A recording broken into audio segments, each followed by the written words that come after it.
এখন এই যে আমেরিকার অবস্থা দেখতে পাচ্ছেন না, কি দাবানল চলতেছে। গাজায় ওই মানুষগুলো সমর্থন দিয়ে, ইহুদিদের দিয়ে ছোট ছোট বাচ্চাদেরকে ঘরের ভেতরে রেখে তালা লাগিয়ে আগুন লাগিয়ে দিয়েছে। ওই বাচ্চারা, আমি ভিডিও দেখেছি, করে চিৎকার দিচ্ছে। কিছু কিছু মানুষ যারা বলছে, রব্বানা আখিরিনা মিন হাযিহিল ক্বরিয়াতি যালিমি আহলুহা। হে আল্লাহ, জালেম সম্প্রদায় থেকে, এই জনপদ থেকে তুমি আমাদেরকে বের করে নাও। ওয়াজআল লানা মিন লাদুনকা ওয়ালিয়্যা ওয়াজআল লানা মিন লাদুনকা নাসীরা। অথবা তোমার পক্ষ থেকে একটা সাহায্যকারী আমাদের জন্য পাঠাও। রব্বুল আলামিন যেন ওই ছোট ছোট বাচ্চা নিষ্পাপ যারা এখনো গোনা লেখা শুরু হয়নি, এই গাজার এই ছোট ছোট মুসলমান ছেলে মেয়েদের আর্তনাদ আরশে পৌঁছানোর কারণে এখন শাস্তি দিচ্ছে। যারা নীরব ছিল বিশ্বে, এই মডেলগুলো, আমেরিকা ৭০,০০০ মেশিন লাগিয়েছে আগুন লিভানোর। ৭০,০০০। আপনি চিন্তা করতে পারেন, এই বাংলাদেশের মতো ৫৯টা দেশ জোড়া দিলে যত বড় হয়, এক আমেরিকা একা এত বড় বিশাল দেশের যে লস অ্যাঞ্জেলস নাকি পুড়ে যাচ্ছে না। আমি দেখেছি এই ভিডিওগুলো, এমনি কান্না চলে আসছে। মানুষকে আল্লাহ যা দিচ্ছে, এর জন্য হাজারো পশু পাখি পর্যন্ত কষ্ট পাচ্ছে। হরিণ পুড়িয়ে দেখলাম, পুড়ে একেবারে পুরা ভত্তা হয়ে পড়ে আছে। ওদের একদিকে বরফ জমে যাচ্ছে ঠান্ডায়, আর একদিকে দাবানল জ্বলতেছে। ৭০,০০০ মেশিন দিয়ে শেষ পর্যন্ত আজকে জানিয়েছে যে আমাদের আয়ত্তের বাইরে, কারণ সেখানে পানি দেওয়া হয়, ওই জায়গায় আগুন আরো বেশি জ্বলে। আরে ভাই, আপনি আল্লাহর সাথে পাল্লা দিয়ে পারবেন? এটাকে দুনিয়ার কেউ করাচ্ছে? আল্লাহ নিজে করছেন। ইন্না বাতশা রাব্বিকা লাশাদীদ। আল্লাহ বলেন, আমার ধরা বড় শক্ত ধরা। এমনিতে আমি কাউকে কিছু বলি না, যদি একবার ধরি ওরে আমি আর ছাড়ি না। আল্লাহ নিজে ধরেছেন। এখন আপনি ৭০,০০০ কেন, ৭০ লাখও যদি পানি আগুন লিভানোর মেশিন দিয়ে চেষ্টা চালান, জীবনও লিভাতে পারবেন না। যত দেবেন আর তীব্রতা বাড়বে। কথা বলেন না কেন? এখন শুনলাম যে বিভিন্ন মসজিদের ইমামদেরকে, খতিবদেরকে ডাক দিয়ে বলছে, আমাদের আয়ত্তের বাইরে, আমাদের আর কিছু করার নেই, আপনারা এবার আযান দেন। এবার আযান দে। আযান দেওয়া মানুষগুলোকে ধরে ধরে আগুন দিয়ে পুড়িয়ে দিয়েছো, এখন ঠেলা টের পাও। আল্লাহ বলেছে, বাংলাদেশের জালেমদের ওপরও এরকম একটা প্রতিশোধ নিচ্ছে।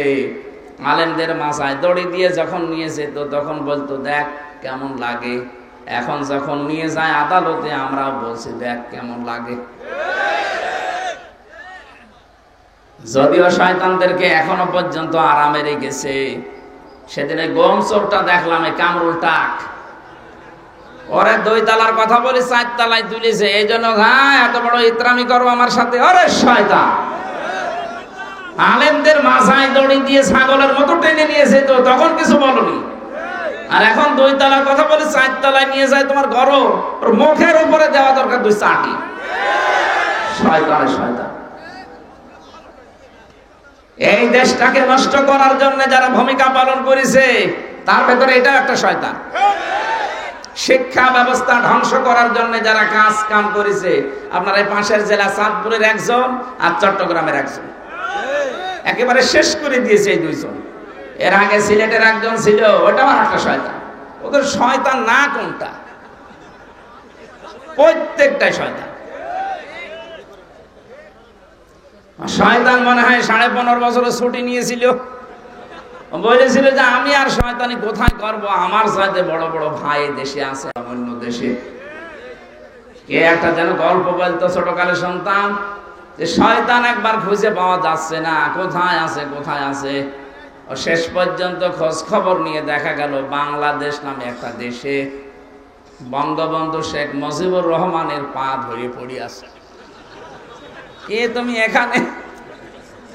বলে আমি শুধু আদম আর হাওয়াকে ধোঁকা দিতে গিয়ে আমার ঘাম ঝরে গেছে।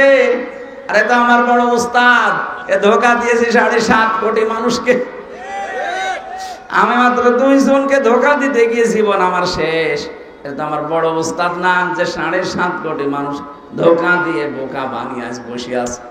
আমি যদি এখন কাউকে উস্তাদ মানি তো এইটাই আমার বড় উস্তাদ।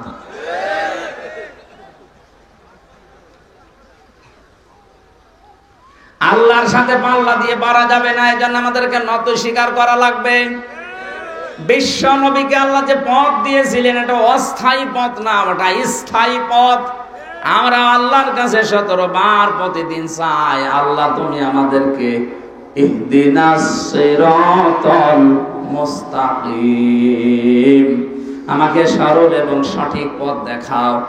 রব্বুল আলামিন বলেন, আগের কথা শোনার পরে তোর তো মনে হচ্ছে সরল সঠিক পথে তুই আছিস, তুই তো হেদায়েতের উপরে আছিস বলে মনে হয়, কারণ তুই প্রশংসা করলি আমি আল্লাহর। আলহামদুলিল্লাহি রাব্বিল আলামিন আর রহমানির রহিম মালিক ইয়াউমিদ্দিন, এই কথাগুলো সব প্রশংসা না? এক কথা বলেন, এতগুলো এটা একটু সরিয়ে দিন তো সামনে। প্রশংসা করার ধরন দেখে আমার মনে হচ্ছে তুই তো ভালো পথে আছিস, আবার সরল সোজা পথ কোনটা? আপনি যেন নিজের থেকেই বললেন, আল্লাহ ইয়্যাকা না'বুদু ওয়া ইয়্যাকা নাস্তাঈন, হে আল্লাহ তোমার কাছে আমি সরল সোজা পথ চাই, আমি কিন্তু যে সে না, আমি তোমার বান্দা। আমি তোমার কি বান্দা?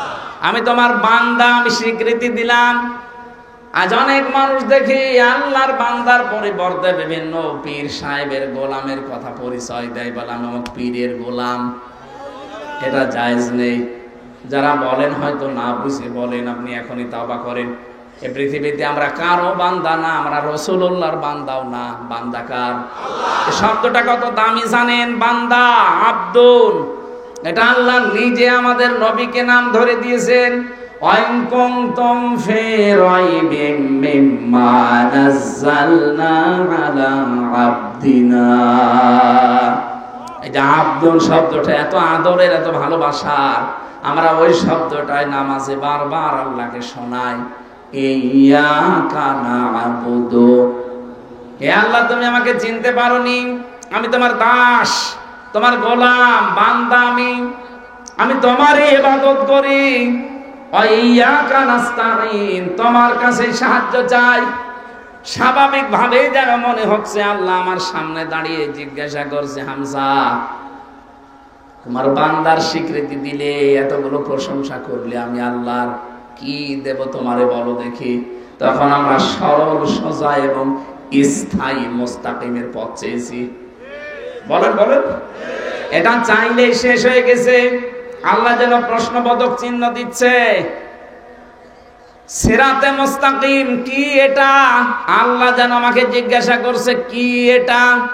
এখন আমি নিজের থেকে বলছি, আল্লাহ সিরাতাল্লাযীনা আন'আমতা আলাইহিম, আইলা সিরাতে মুস্তাকিম তো ওইটা, ওদের পথ আমি চাচ্ছি যে এই পথে তুমি পুরস্কার দিয়েছো, যে পথের মানুষদেরকে তুমি এনাম দিয়েছো, পুরস্কৃত করেছো, ওদের পথ আমি চাই। আল্লাহ পাক বলছেন কারা তারা? আপনি নিজে পরিচয় দিয়েছেন, গায়রিল মাগদুবি আলাইহিম ওয়ালাদ-দাল্লিন, তাদের পথে তুমি চালাবে না যারা মাগদুব এবং দাল্লিন, যারা অভিশপ্ত এবং পথভ্রষ্ট। এখানে দুইটা জাতির নাম আমরা জানি। এই ছেলে, জরুরি কাজ না থাকলে যাবেন না, একটু বসেন। এখানে দুইটা জাতির নাম আমরা সকলে জানি, যে একটা ইহুদি আর একটা খ্রিস্টান। আপনি তামাম দুনিয়ায় এখন 257টা রাষ্ট্র আছে, মানবতার শত্রু, ইসলামের শত্রু হিসাবে আপনি দুইটা জাতিকে দেখবেন বেশি ভূমিকা পালন করছে। আপনি গাজার দিকে তাকিয়ে দেখবেন, এখানে ধ্বংস করার পেছনে দায়ী হচ্ছে ইহুদিরা, আর ওদেরকে সাহায্য করেছে খ্রিস্টানরা। এক কথা বলেন না কেন? বাকি মুসলিম বিশ্বে, বিশেষ করে আমাদের প্রতিবেশী, এখানে মুসলমান নিধনের পেছনে ভূমিকা পালন করেছে মুশরিকরা, আর এদেরকে সাহায্য করেছে উগ্রপন্থী কিছু হিন্দুরা। গুজরাটে মুসলমান হত্যা, কাশ্মীরে মুসলমান হত্যা, সর্বোপরি আল্লাহর ঘর ভেঙে দিয়েছে, এখনো পর্যন্ত আল্লাহর ঘর ওরা ভাঙতেছে। গতকালকে একটা ভেঙেছে আমাদের প্রতিবেশী। এই কারণে আমরা সতর্ক করছি, যেহেতু আমাদের হাতে আপনাদের যাতে ক্ষমতা কম, এই জন্য সতর্ক করছি। প্রতিবেশী পাল্টানো যায় না, প্রতিবেশীর চরিত্র পাল্টাতে হয়। এই জন্য আশা করবো আপনাদের পূর্বপুরুষেরা আল্লাহর ঘর কাবা ধ্বংস করতে এসে তারা কাসফিম মাকুল হয়ে গেছে। কথা বলে না কেন? আপনারা তা করছেন, আপনাদেরকে আল্লাহ কাসফিম মাকুল বানিয়ে দেবে। এই জন্য আপনারা থামেন। হয়তো বুঝে হোক না বুঝে হোক, আবেগে এক শয়তানের পামে আপনারা এটা করছেন। এক শয়তান হাওয়া দেয় আর আপনারা এটা করেন। একটা নির্ভেজাল টাটকা শয়তান ওই মোদিটা। কত মুসলমানের রক্তর হাতে লেগে আছে আপনি জানেন, আর আপনি আর জায়গা পেলেন না যাওয়ার, ওর কাছে গিয়েছেন। তাম দুনিয়ার 257টা রাষ্ট্র এই ময়লার বস্তা কেউ নেয়নি, মোদি নিয়েছে। এটা ময়লার বস্তা না? বলেন তো ওই মহিলারা কেউ কাজের লোক রাখবে না? আমার তো সম্ভব না। ও সাঁতারে কাজের লোক রেখে করবো কি আমি? অথচ তাকান, তাম দুনিয়ার নিকৃষ্ট মানুষের তালিকা খুঁজবেন, আপনি 6 জন মানুষের নাম পাবেন। তাম পৃথিবীতে 6 জন মানুষের নাম আছে নিকৃষ্ট, যারা গণহত্যাকারী। তার ভেতরে হিটলার আছে, চেঙ্গিস খান আছে, ওই যে যেটার নাম বললাম ওইটা আছে, আর যেটা পালিয়েছে এর নামও আছে। এর এখন বয়ফ্রেন্ড, এরপর আর একটা কি আছে জানো? গার্লফ্রেন্ড। এ পর্যন্ত যেন থাকে, আর নিচে নামবেন না, কারণ নিচে নামা আপনাদের জন্য আর জায়েজ নেই। কারণ দাদা তো আর মুসলমান না। ও দাদা এখন মুসলমানে দিতে গেলে যে পাকা মোটা সওয়াল কিডা দেবে? হাজাম কোথায় পাবেন আপনি? একটা হাজামকে নিয়ে যে দেবেন, ও তো আর চোখ খুলে কাটতে পারবে না, চোখ বন্ধ করে কাটা লাগবে। শেষে আগা কাটতে যে গুড়া কেটে বাদ দিয়ে দেবে, ও বিয়ের স্বাদ মিটে যাবে দাদা। এই জন্য যাই গেছেন থাকেন, কিন্তু নিচে নামবেন না। কথা বলছে না কেন? নাই তো শেষ বয়সে একটা কিছু হয়ে গেলে তখন পরিচয় দেবো কি? পরিচয় দেওয়া সম্ভব ওই সময়? আমার কোরআন মানবে? ওয়ালা তুনকিহুল মুশরিকিনা হাত্তা ইউমিনু, সূরা বাকারা 2 নাম্বার পারা 14 নাম্বার পৃষ্ঠা 4 নাম্বার লাইনের 221 নাম্বার আয়াতের মাঝের অংশে আছে। আল্লাহ বলেন, কোন মুশরিক পুরুষ যদি ঈমান না আনে, কোন মুমিনা নারীর জন্য তার সাথে বিয়ে করা জায়েজ নেই। আমি এই জন্যই বকবক করছি, এমনি করতাম না। এই জন্য গেছেন ভালো, সাবধানে থাকবেন, কারণ ওদের তো চরিত্র ঠিক নেই। কখন আবার কি করে ফেলে, শেষে দেখা যাচ্ছে বুড়ো বয়সে নাতি আমরা কি করবো।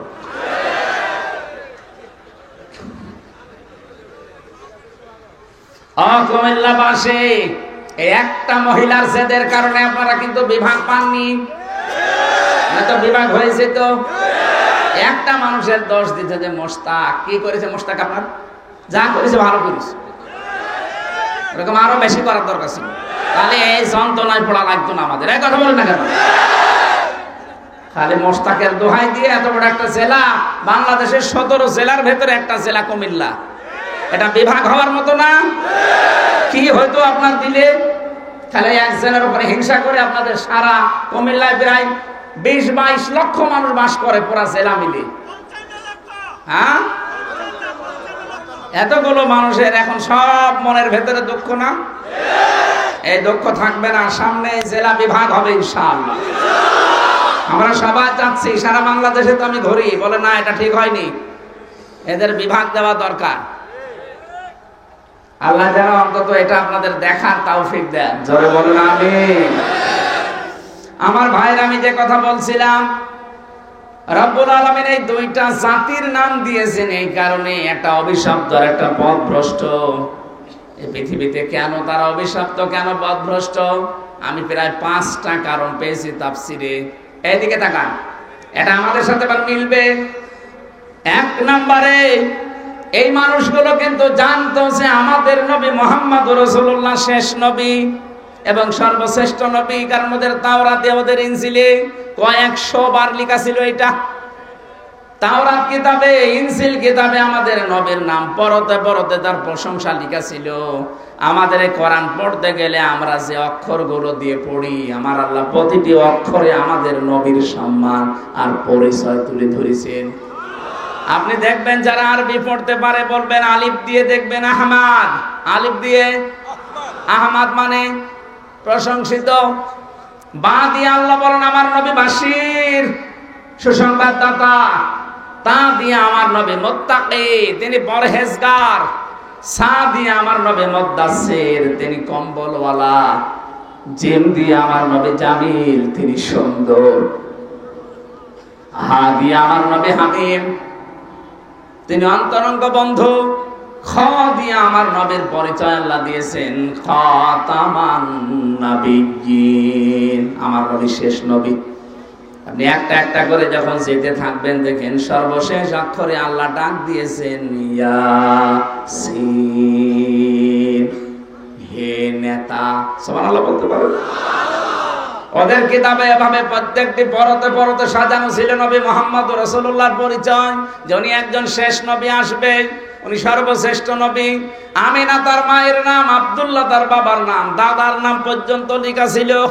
ওরা যে সত্যকে সত্য জানার পরও মানত না, একদিকে হিংসা করে আর একদিকে অহংকার করে।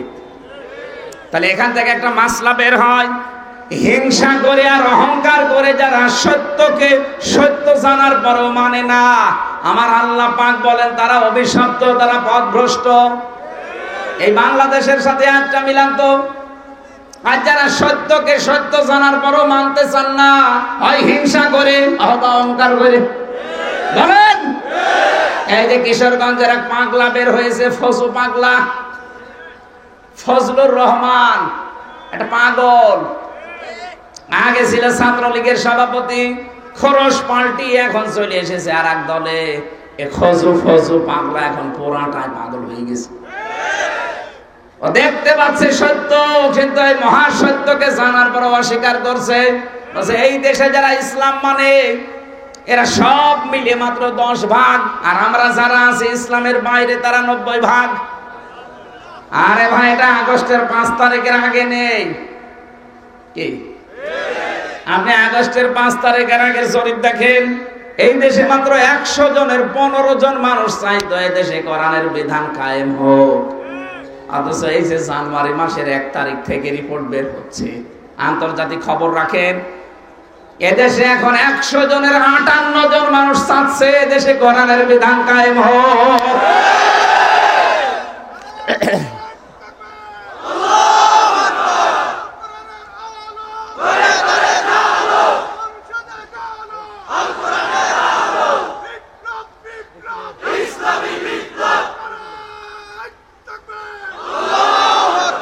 এই ফজুর মতো আরো কিছু মানুষ দেখছে পাগল হয়ে গেছে।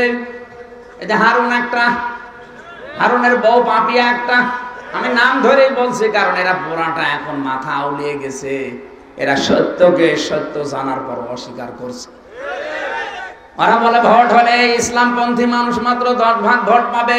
আরে ভাই, আপনি ভোটে 15.5 বছর হয়েছে, আপনি আন্দাজি রিপোর্ট বলেন কি করে? বিশ্বের রিপোর্ট গুলো এখন খুলে দেখেন, এই যে মাইক্রোসফট, ভয়েস অফ আমেরিকা, সবগুলো খ্রিস্টানরা চালায়, একটাও তো মুসলমান চালায় না।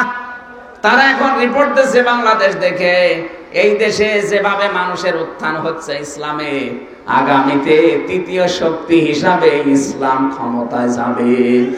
এটা আমেরিকার রিপোর্ট।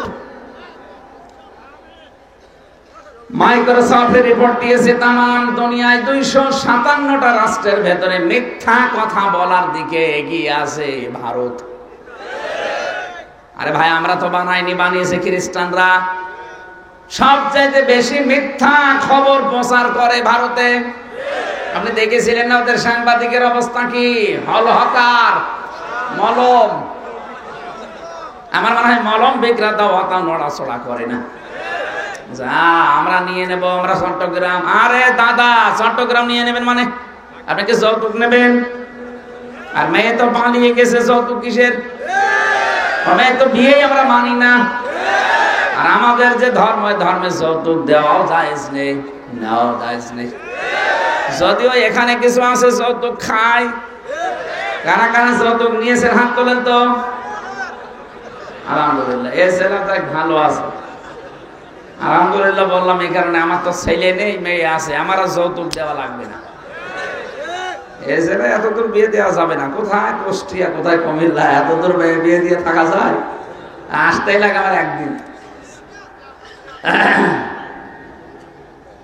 কুমিল্লাবাসী বাংলাদেশের 64 জেলার ভেতরে, এখানে যেহেতু আলেমদের বাস বেশি এই জেলায়, সারা বাংলাদেশের জরিপেটা সবচেয়ে বেশি আলেম বাস করে কুমিল্লা, নোয়াখালী এগুলোতে। এ কারণে এমনিতেই মানুষ হিসাবে ইমান যেহেতু সিটি ফোটা আছে, এই কারণে আপনাদের প্রতি মহব্বত একটু বেশি। অন্যান্য জেলার চাইতে একটু মহব্বত বেশি, বিশেষ করে গোপালগঞ্জের চাইতে। ওর নাম শুনলে আমার কেন কেমন জানি লাগে। বহু দাওয়াত এসেছিল, না ও আবু সাহেলের ওখানে আমি যাবো না, দরকার হয় কুষ্টিয়ায় আমি ঘুমাবো, তারপরেও যাবো না। কোথায় কুষ্টিয়া, কোথায় কুমিল্লা, এরপরও আমার চলে আসা লাগে। শুধু ইমানের দিক থেকে টান আছে, এই কারণে আমি এখানে কথা বলেও শান্তি পাই। আর গোপালগঞ্জে শান্তি তো দূরের কথা, আমি সেই কয়বার গেছি চলে পুড়ে মরিছি, আমার গাড়ি পর্যন্ত শয়তানটা ভেঙে দিয়েছে। এই জন্য অবস্থার পরিবর্তন না হলেও জেলায় আমি যাবো না। এখনো দাওয়াত নেই নিয়ে বছরে, বলেছে আগে হোক, আল্লাহর ওলি যদি মরে যায় তারপরে। তাছাড়া আমি, আমার মনে হয় কেমন কেমন লাগে। যদিও গোপালগঞ্জ বাংলাদেশের ভেতরে না, বাইরে, ভেতরে। ওই জেলায় যেভাবে উন্নয়ন করেছেন আপনি, সারা বাংলাদেশে যদি ওইভাবে উন্নয়ন করতেন, তাহলে এই দেশের কোনো মানুষ আপনাকে বলতো না। কারণ নিজেরটার দিকে টানবেন মানে। আমিরে জামাত ডাক্তার শফিকুর রহমান হাফিজাহুল্লাহ কয়েকদিন আগে তিনি খুলনায় গিয়েছিলেন। উনি বলেছে যে গোপালগঞ্জে বিভিন্ন বিশ্ববিদ্যালয় হয়েছে, অনেক প্রতিষ্ঠান হয়েছে, আমরা এতে নারাজ না, ভালো, ওটাও বাংলাদেশের ভেতরে। কিন্তু এরকম প্রত্যেকটা জেলায় তো অন্তত কম বেশি হওয়ার দরকার ছিল। ওদের রাস্তা দেখেছেন? আর এই যে রাস্তা, ডেলিভারি রোড, আমার মনে হয় যে সমস্ত মেয়েদের পেটে বাচ্চা, এখান থেকে ওই সেই কুমিল্লা নিয়ে যাওয়া লাগবে না। এই রাস্তায় শুধু 2-3 কিলোমিটার, ড্রাইভারকে বলবেন 200 টাকা বেশি দেবো, তুই জোরে চল, ওর রাস্তায় শেষ। এই কথা বলে না কেন? ডেলিভারি রোড বানিয়ে ফেলিছে, রাস্তায় হয়েছে একবার। তাহলে এখান থেকে আমি আজকে শিক্ষা দিতে চাইলাম, এই যারা সত্যকে সত্য জানার পরে অস্বীকার করছেন, এই ফসু পাগলার মতো, আপনাকে কিন্তু ইহুদি আর খ্রিস্টানদের সাথে তুলনা দিয়েছেন আল্লাহ। আপনি সত্যের পথ পাবেন না। এই জন্য যারা এরকম বিভ্রান্তিতে আছেন তারা থামবেন। আর আমি জানি যারা একেবারে শেষ পর্যায়ে পৌঁছিয়ে যায়, ওদের হেদায়েত দেওয়ার মতো আল্লাহ আর খালি রাখে না। ইন্নামা নুমলি লাহুম লিয়াজদাদু ইসমা ওয়া লাহুম আযাবুন মুহিন। মানুষের পাপ যখন পরিপূর্ণ হয়ে যায়, ওই মানুষগুলোর মুখ দিয়ে তখন অনর্গল আল্লাহ মিথ্যা কথা বের করে। এই জন্য মিথ্যা কথা খুব বেশি বলছে কয়েকজন। আপনি দেখবেন, এই কথা বলছে না কেন? আপনি দেখবেন যে এই কয়টা ইসলামের বিরুদ্ধে, একামতের দিনের বিরুদ্ধে কথা বলছে, ওদের একটারও পেছন ঠিক নেই, সবগুলো বাম থেকে আসা। বলে যে কোরআনের সাথে রাজনীতির কোনো সম্পর্ক নেই। আরে শয়তান, 918 জায়গায় কোরআনে কারিমে আছে ডাইরেক্ট ইনডাইরেক্ট মিলে যে কোরআন দিয়ে রাজনীতি করা লাগবে। আমি এর আগে 903 জায়গা পর্যন্ত পেয়েছিলাম, আজকে সারা দিনের ভেতরে 3 থেকে আরো 15 জায়গা, কত হয়? 918 জায়গায় আমি পেয়েছি। আরো যারা বড় বড় গবেষক তারা তো আরো বেশি পাবে। যেটা 903 জায়গায় আছে, এটা যদি কেউ অস্বীকার করে, ওর ঈমান থাকার কথা। নামাজের কথা আছে মাত্র 82 জায়গায়। কয় জায়গায়? যাকাতের কথা আছে মাত্র 82 জায়গায়। হজের কথা আছে মাত্র 1 জায়গায়। রমজানের কথা আছে মাত্র 1 জায়গায়। এটা অস্বীকার করলে যদি আপনার ঈমান না থাকে, যেখানে 918 জায়গায় আছে আপনি অস্বীকার করেন কোন কারণে? নিজে করতে পারেন না, এটা আপনার ব্যর্থতা। এক কথা বলেন না কেন? যারা এই বাংলাদেশে কোরআন দিয়ে রাজনীতি করেন না, আপনি কান খাড়া করে সাফ কথা শোনেন, আপনি মরে গেলে কোনো বিচার হবে না, কোনো হিসাবও হবে না, বিনা বিচারে বিনা হিসাবে আপনি জাহান্নামে। এটা আমি বানালাম। সূরা হুদ 12 নাম্বার পারা, 12 নাম্বার পৃষ্ঠা, প্রথম নাম্বার লাইনের 98 নাম্বার আয়াতে আছে, ইয়াকদুমু কওমাহু ইয়াওমাল কিয়ামাতি ফাওরাদাহুমুন নার ওয়া বিইসাল বিরদুল মাওরুদ। আল্লাহ পাকে আয়াতের সামারাইজ এইটা, যদিও ফেরাউন সম্পর্কে নাজিল হওয়া। আমি যতগুলো তাফসীর দেখেছি বিশ্ববিদ্যালয়ে থাকাকালীন প্রায় 42টার সাথে এটা মিলিয়েছি আমি। 42টা তাফসীর পাশাপাশি রেখে মিলিয়ে সামারাইজ এইটা, যেই দলের নেতা জাহান্নামে যাবে ওই দলের যত অনুসারী কর্মী ওর সাথে জাহান্নামে যাবে। আপনি আয়াতটা মিথ্যা বলতে পারবেন? এবার বলেন তো আপনি কোথায় যাবেন? নিজের দিকে তাকান। আপনি এমন নেতার অনুসরণ করেন যার রাত 9টার পরে ঠিক মতো পা মাটিতে পড়ে না। এক কথা বলছেন না কেন? রিকশা ছাড়া বাড়ি আসতে পারে না, তাল গাছ ধাক্কা দিয়ে বলে মিয়া ভাই সাইড দিয়ে কতক্ষণ দাঁড়াবো। এরকম মানুষ পাওয়া যায় না? এরকম মানুষের পেছনে আপনি থাকেন আর আপনি বলছেন না আমার নেতা ঠিক আছে। ও যদি জাহান্নামে যায় ওর পেছনে যারা আছে সব যাবে ওর সাথে জাহান্নামে। কোন সূরার নাম বললাম? হুদ। বলেন আপনি যত তাফসীর আছে বাংলাদেশে মিলান দেখবেন এইটা পাবেন। 12 নাম্বার পারা, 12 নাম্বার পৃষ্ঠা, প্রথম নাম্বার লাইনের 98 নাম্বার আয়াত। এত দলিল দিয়েও যদি কারো মন খারাপ হয়, আমার মনে হয় ওর বিবেকের উপরে কুকুরে প্রসাব করেছে। অবশ্য ঠিক।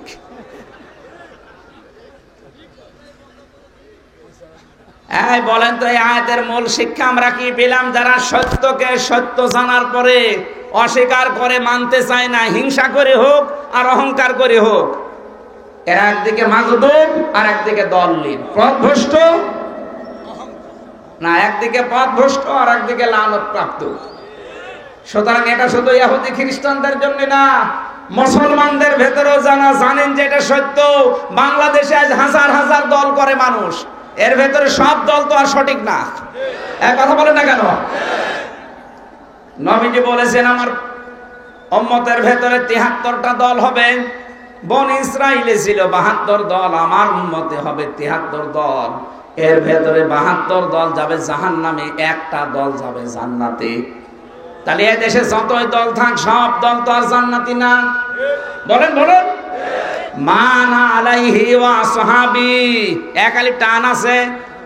যারা আমি নবী এবং আমার সাহাবীদেরকে অনুসরণ করে চলবে তারা জান্নাতি। এই দেশে এখন তাকান, যারা আল্লাহর নবীকে এবং নবীর সাহাবীদেরকে অনুসরণ করে, অনেকের প্রশ্ন আসতে পারে যারা বিশাল জুব্বা গায়ে দেয়, পাগড়ি মাথায় দেয়, এরাই কে বলেছে আপনাকে?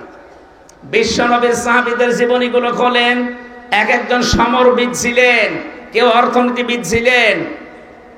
আপনার ভেতরে অর্থনীতিবিদ আছে, সমরবিদ আছে, পরিকল্পনা দেওয়ার মতো মানুষ আছে, 10টা মানুষের কর্মসংস্থান তৈরি করবে এই লোকটার মতো এরকম মানুষ আছে। এই যে এই মানুষটার নাম হচ্ছে মনির হোসেন পাটোয়ারি। চেহারা দেখতে যাই হোক, হাজারো মানুষের কর্মসংস্থান তৈরি করে দিয়েছে। আর ভাই আপনি আল্লাহর ওলি করার জন্য সে চলে যাচ্ছেন চিটাগাঙে, বরিশালে। কে বলেছে আপনাকে? আল্লাহর ওলি তো ওইটা যার দ্বারা মানুষের কর্মসংস্থান তৈরি হয়। একটা মানুষ চুরি থেকে, ডাকাতি থেকে, ছিনতাই করা থেকে, হাইজ্যাক করা থেকে বেঁচে নিজের জায়েজ কর্মজীবনে আছে, যার মাধ্যমে আছে, সেই লোকটার দাম কত আপনি জানেন? আমি মনির হোসেন পাটোয়ারি সাহেবকে ধন্যবাদ জানাচ্ছি, কারণ ওনার চাইতে টাকাওয়ালা মানুষে বাংলাদেশে কম নেই। কত মানুষের টাকা তারা ব্যাংকে রাখে, ছাতা পড়ে যায়, অথচ ওনার টাকাগুলো উনি কাজে লাগিয়েছে, হাজার হাজার মানুষের কর্মসংস্থান তৈরি করে দিয়েছে। এক একটা মানুষ কর্ম করে খেতে পারলে তার দ্বারা আরো 4-5 জন পরিবারের সদস্য চলে। এই পরিকল্পনা তৈরি করা লাগবে না, এই আইডিয়া নিয়ে আসা লাগবে না। ওনার মাথা ছোট হোক কিন্তু আইডিয়া তো আছে। আমরা আল্লাহর ওলি খুঁজেই পাই না। আমি সাফ বাংলা কথা বলছি, আল্লাহর ওলি যে লোকটা গাছতলায় বসে আছে, যে বাসতলায় বসে আছে, দরবার খুলে বসে আছে, ওটা আল্লাহর শত্রু। কারণ যার কাজ নেই ওটা আল্লাহর শত্রু। আল কাসিবু হাবিবুল্লাহ, যারা কাজ করে খায় এরা আল্লাহর বন্ধু। সুবহানাল্লাহ বলতে পারেন না? অনেক কাজ করে খায়, কাজ করিয়ে খায়, এই মানুষগুলোই আল্লাহর বন্ধু, যদি ফরজ যে বিধানগুলো আছে ওটা ঠিক রাখতে পারে। শুধু ফরজ নামাজ, ফরজ রোজা, ফরজ হজ, ফরজ যাকাত এগুলো ঠিক রেখে যদি মানুষের সাথে মুআমালাত মুআশারাত ঠিক থাকে, কসম করছে আল্লাহর ওলি ওইটাই। আল কাসিবু হাবিবুল্লাহ, যারা কাজ করে খায়, পরিশ্রম করে, এরা আল্লাহর বন্ধু।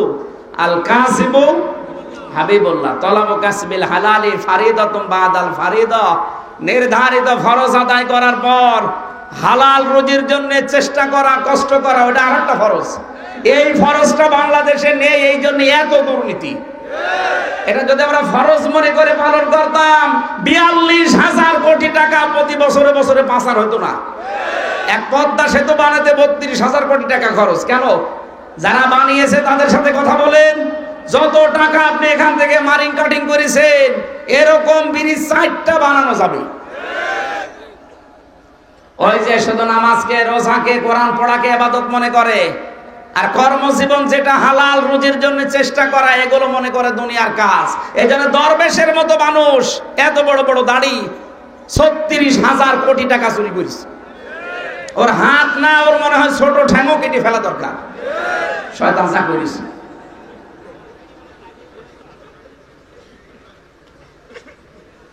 সত্যকে সত্য জানার পরে যারা আজ গোপন করে রাখছেন বিভিন্ন স্বার্থের কারণে, উল্টা পাল্টা বকতেছেন, আপনি হেদায়েত থেকে বঞ্চিত হয়ে যাবেন। আপনার পাপ যখন পরিপূর্ণ হয়ে যাবে, ওয়ালাহুম আযাবুম মুহিন, আল্লাহ বলেন ওকে আমি অপমানজনক শাস্তি দেব। ও যে কালামানিককে দিয়েছে, একটা হাইকোর্ট কি সুপ্রিম কোর্টের বিচারপতি, কি অবস্থা দেখেছেন? কলার পাতা শুয়েছিল, গলায় গামছা দিয়ে জনগণ টেনে নিয়েছে। এই কথা বলছে না কেন? গলায় গামছা দেয় কাদের? চোরদের। কাদের? সুপ্রিম কোর্টের বিচারপতিকে আল্লাহ চোর বানিয়েছে, এমনকি ওর বিসিও উড়ে গেছে। হ্যাঁ, ওর বিসি নেই। আমি আন্দাজে বলছি না, আমি যেখানে ছিলাম ওই ঘরে এখন ওই শয়তান আছে। সেদিন এক কারারক্ষীর সাথে আমার গাজীপুরে দেখা, বছর হুজুর ওই শয়তান আমার আন্ডারে আছে। আয় রাখ হুজুর, ওর বিসি নেই। ঠিক আছে, ওর বিসি নেই, এটা বাইরে প্রচার করবো, কারণ ওর বউ যেন না থাকে। কারণ ওর বউ যে জানবে যে ওর বিসি নেই, থাকবে বউ, চলে যাবে। এই যারা বুঝে শুনে, জেনে শুনে সত্যকে অস্বীকার করছেন, তাদের কপাল থেকে আল্লাহ হেদায়েত বঞ্চিত করে দেবে। তারা একদিকে অভিশপ্ত, আর একদিকে পথভ্রষ্ট। আল্লাহ যেন আমাদের বাঁচান, বলেন আমিন। আমি এই কথাই তুলেছিলাম যে এমন নবীকে আমরা অনুসরণ করছি, যে নবীকে আল্লাহ স্থায়ী ভাবে সরল এবং সঠিক পথ দিয়েছেন। ওয়ায়ানসুরাকাল্লাহু নাসরান আজিজা, আল্লাহ পাক বলেন আমার নবীকে আমি শক্ত মজবুত সাহায্য করেছি। জোরে বলেন আল্লাহু আকবার। কি সাহায্য করেছিলাম? আমরা 14টা সাহায্য পেয়েছি। কোরআন শরীফ থেকে আমি আবার বাছাই করে বলছি। আপনারা কষ্ট পাচ্ছেন? শেষ করে দেবো এখনই? আর একটু সময় দেবেন না? জবান খুলে আমার যে তেলাওয়াতকৃত আয়াত 4 ভাগের 1 ভাগ আমি অতটুকুর তাফসীর করব। পড়েন। আউযু বিল্লাহি মিনাশ শাইতানির রাজীম। বিসমিল্লাহির রহিম। ওয়া ক্বাদা রাব্বুকা আল্লা তা'বুদু ইল্লা ইয়্যাহু ওয়া বিল ওয়ালিদাইনি ইহসানা। নবীজিকে যে নাসরান আজিজা দিয়েছেন, প্রবল শক্তিশালী সাহায্য, এই সাহায্য 14 রকম আছে কোরআনে। তার ভেতরে প্রথম নাম্বার সাহায্য এটা। ওনাকে একটা দেশ আল্লাহ চালাতে দেবেন, কল্যাণময় রাষ্ট্র কিভাবে তৈরি করা লাগে। যেহেতু এটা রজব মাস, আজকে মনে হয় 14 তারিখ। এই রজব মাস কিভাবে আল্লাহর নবীকে আল্লাহ নিয়ে একটা কল্যাণময় রাষ্ট্র গঠন করতে হলে কি কি লাগে, ওইটা ওনাকে শিখিয়েছিলেন। 27 বছর ধরে শিখিয়েছেন। কয় বছর? 27টা বছর ধরে আল্লাহ নিজের কাছে বসিয়ে বসিয়ে শিখিয়েছেন। আর আমরা আজকে কয়েক মিনিটে এই 27টা বছরের গুরুত্বপূর্ণ শিক্ষাগুলো জেনে ফেলবো। আমার বিশ্বাস, যদি এই রাষ্ট্রে যারা দায়িত্বে আছেন, এই 14টা কর্মসূচি যদি বাংলাদেশে অ্যাপ্লাই হয়, এই দেশটাও ইনশাআল্লাহ দাঁড়িয়ে যাবে মদিনার মতো। নবী যেমন বলেছিলেন খায়রুল কুরুনি করনি, আমার যুগ শ্রেষ্ঠ যুগ, বাংলাদেশের শ্রেষ্ঠ দেশ হয়ে যাবে ইনশাআল্লাহ। প্রথম নাম্বারে নবীজি ওখান থেকে এসে বললেন, আমার আল্লাহ আমাকে জানিয়েছেন আকাদা রাব্বুকা আল্লাহ তা'বুদু ইল্লা ইয়্যা, আল্লাহ ছাড়া কারো ইবাদত করা যাবে না। আজ বাংলাদেশে আল্লাহর বাইরে ইবাদত আছে না? কত পীরের ইবাদত হচ্ছে, এই কথা বলেন না কেন? প্রশ্ন আসতে পারে, কয় আমরা তো পীরের ইবাদত করি না। এ প্রশ্ন সাহাবীরাও করেছিল। আল্লাহ রাব্বুল আলামিন সূরা তাওবার ভেতরে আছে, দেখবেন 31 নাম্বার আয়াত, ইত্তাখাযু আহবারাহুম ওয়া রুহবানাহুম আরবাবাম মিন দুনিল্লাহ ওয়াল মাসীহা ইবনা মারইয়াম ওয়া মা উমিরু ইল্লা লিয়া'বুদু ইলাহান ওয়াহিদা লা ইলাহা ইল্লা হুয়া সুবহানাহু আম্মা ইউশরিকুন। বলেন আল্লাহু আকবার। নবীজি বললেন, যারা তাদের আহবার এবং রহবার, এদেরকে যারা রব হিসাবে গ্রহণ করে আল্লাহকে বাদ দিয়ে, এখানে আহবার মানে পীর ফকির, যারা দরবেশ পীর সাহেব, এদেরকে ধর্মগুরু। রহবার মানে যারা বৈরাগ্য সংসার ত্যাগী, তারা। সাহাবীরা বললেন, হুজুর কই, এদেরকে তো আমরা রব হিসাবে মানি না। নবীজি বললেন, ওরা যখন কোনো কিছুকে আদেশ করে ওটা কি তোমরা মেনে নাও না? যেটা নিষেধ করে ছেড়ে দাও না? বলে হ্যাঁ, তা তো করি। নবীজি বললেন, এইটাই তো রব মানা বলে।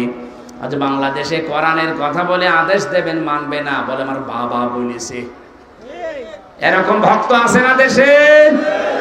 এরা তাদের পীরকে রব মানে, এইটাই কোরআনের কথা। এই জন্য আল্লাহর ইবাদতের বাইরে আর কারো ইবাদত করা যাবে না। তার মানে আল্লাহর আদেশের বাইরে কোনো আদেশ, আরো জোরে বলেন, আল্লাহর আদেশের বাইরে কোনো আদেশ চলবে না। ওই যে 918 জায়গায় আছে, তার ভেতরে এই দুইটা, আলা আলা বলে খালক ওয়াল আমর। আল্লাহ বলেন সৃষ্টি যার, হুকুমও চলবে তার।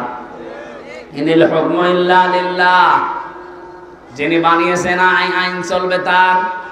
সুতরাং এই পৃথিবীতে কোরআনের সাথে রাজনীতির কোনো সম্পর্ক নয়। যারা বলেছেন হয়তো না জেনে বলেছেন, অথবা অন্য কোনো উদ্দেশ্য আছে। আর আমরা সেই উদ্দেশ্যের কথা অলরেডি জেনে ফেলেছি। দাদা বাবুরা মাঝে মাঝে বিভিন্ন জিনিসকে পাঠায় আর প্রেসক্রিপশন দেয়, কিছু কিছু আশার বাণী শোনায়, উস্কানি দেয়, তখন এই মানুষগুলো পাগল হয়ে যায়। আমরা এই পাগলামিতে আর কোনোদিন পা দেব না। আমরা যদি পা দিতে চাই কোরআনে কারিমের পথে পা দেব। কথা বলেন ঠিক কিনা? আমার কথার অর্থ বোঝেন আপনি? কথা বলেন না কেন? সুতরাং কারো উস্কানিতে পা দেওয়া যাবে না। ওখানে বসে বসে উনি চা খায় আর উস্কানি দেয়। এ দেশে অনেকে উস্কানিতে পা দিয়ে বিশৃঙ্খলা তৈরি করে, মাঝে মাঝে বিভিন্ন নাম নিয়ে, কেউ রিক্সা লীগ, কেউ আনসার লীগ। কথা বলছে না কেন?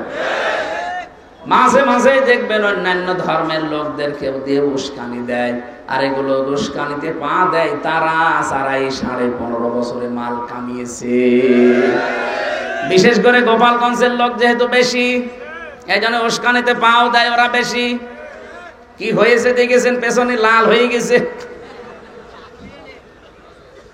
ওই কয়েকদিন সন্তান গোপালগঞ্জ থেকে ঢাকায় আসলে বসে আসবেন 300 টাকা, দাঁড়িয়ে আসলে 1000 টাকা। কি পিটানো পিটিয়েছিল। এই জন্য আমরা যেন কারো উস্কানিতে পা না দেই। আজ এই দাদারা এসে মাঝে মাঝে অনেককে উস্কানি দিচ্ছে, টিপস দিচ্ছে, তখন আলেমদের বিরুদ্ধে আবার ওই শয়তানের তৈরি করা শব্দগুলো উচ্চারণ করছে। রাজাকার এই শব্দটা যেন সামনে কেউ উচ্চারণ না করে, মৌলবাদ এই শব্দ সামনে যেন কেউ উচ্চারণ না করে, এটা ওই জালেমদের তৈরি করা। এইটা তৈরি করে করেই তো সামনে হাজারো আলেমদেরকে ওরা বিভিন্ন জায়গায় জেল খাটিয়েছে। আমার নামেও লাগিয়েছিল। কিসের মৌলবাদ বলেন আপনারা? কিসের জঙ্গির নাটক সাজিয়েছেন? এখন যিনি র্যাবের দায়িত্বে আছে তিনি অলরেডি ঘোষণা দিয়েছেন যে জঙ্গি এটা পুরাটা একটা নাটক, এই মনিরুলের তৈরি করা। কোথায় আছে সেই শয়তান আমি জানি না।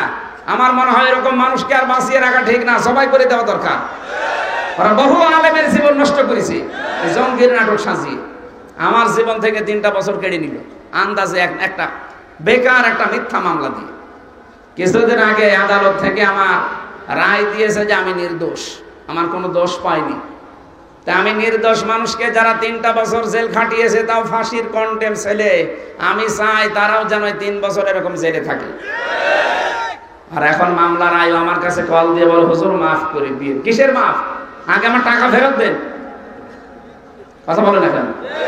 আমার বাবার কাছে যত টাকা খেয়েছেন আগে টাকাগুলো ফেরত দেবেন। বলে মাফ করে দিয়ে। মাফ নাই, আমার উপর যে কষ্ট হয়েছে আমি মাফ করলাম, আমার বাবা মাফ করবে কি করে, আমার বউ মাফ করবে কি করে? তাদেরকে আপনারা যা করেছেন আগে ওইগুলো ফেরত দিয়ে দেন। এরপরে আমি আকিস গ্রুপে চাকরি করতাম, সেখান থেকেও শয়তানরা 32 লাখ টাকা নিয়েছে। এই জন্য যার কাছে যারা যে অপরাধ করেছেন এই 15.5 বছরে, যদি মাপ পেতে চান তার কাছে যে ক্ষমা চাবেন, আর তার যার ক্ষতি হয়েছে ক্ষতিপূরণ দেবেন।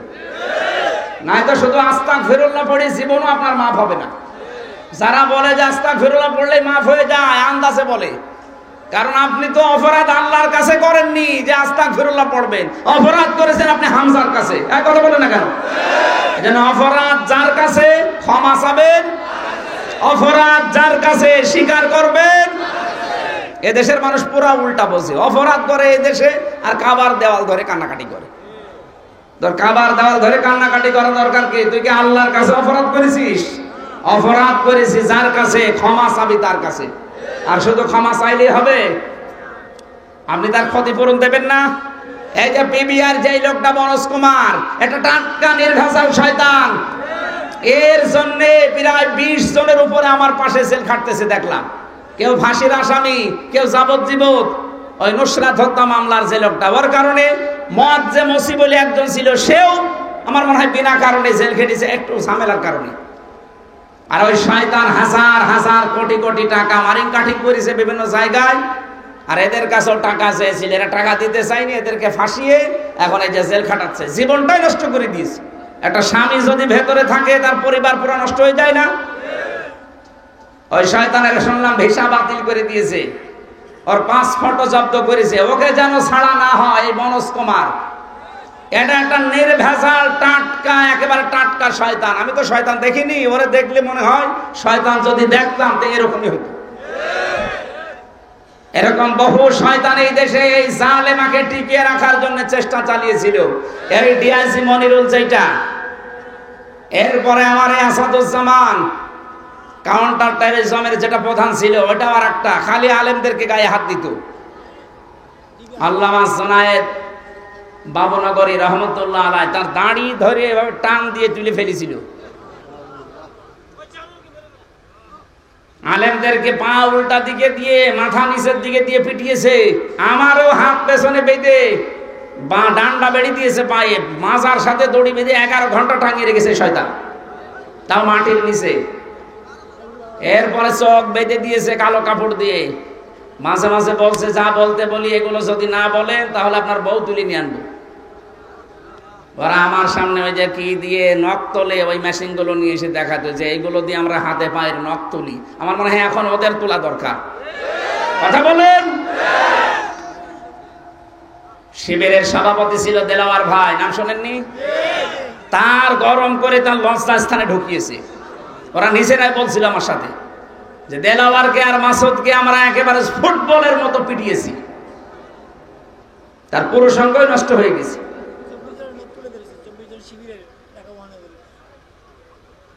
কত মানুষকে যখন রিমান্ড থেকে আমার সামনে নিয়ে আসতো, চিহ্ন দেখলে তার চিৎকার। বলেন তো, একটা জীবিত মানুষের নখ যদি এরকম তুলে ফেলে, ফিনকি দিয়ে রক্ত বের হয়।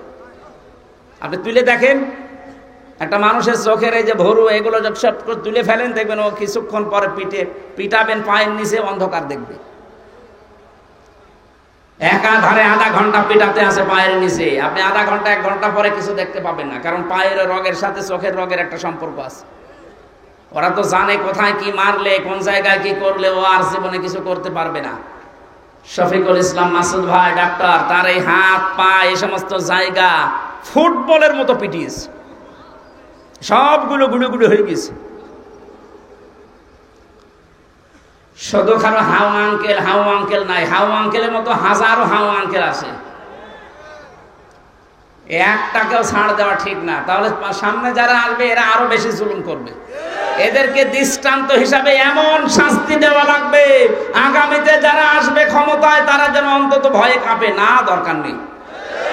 আর যদি এখন আপনি এদেরকে বাবা শাহজালাল ঠিক আছে মাফ করে দিলাম যান, আগামীতে যারা আসবে ওরা মনে করবে কিছুই তো হয় না, দেখি আবার শুরু করি। এই জন্য অনেকে কিন্তু বলা অলরেডি আরম্ভ করেছে যে 15.5 বছরে তো কোরআনের অনুষ্ঠান করতে অনুমতি লাগতো, আমরা যদি যেতে পারি অনুমতি দেব না। আরে ভাই আপনি বলবেন ঠিক আছে, তাহলে এখনই বলে ফেলবেন, কয়েকদিন পরে বলতে পারবেন না, মানুষ তো সব জেনে ফেলবে। কথা বলছেন না? আপনি যেটা বলবেন আমরা জানি, যে কিছুদিন পরে বলবেন, ভোটটা হয়ে যাক আগে।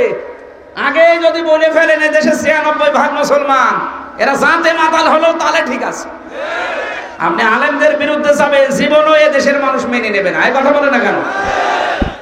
সুতরাং এই দেশকে শান্তি, স্বস্তি, নিরাপত্তা দিতে যদি চান, এই 14 দফা কর্মসূচি মাস্ট বি এই দেশে এখন কায়েম করা লাগবে।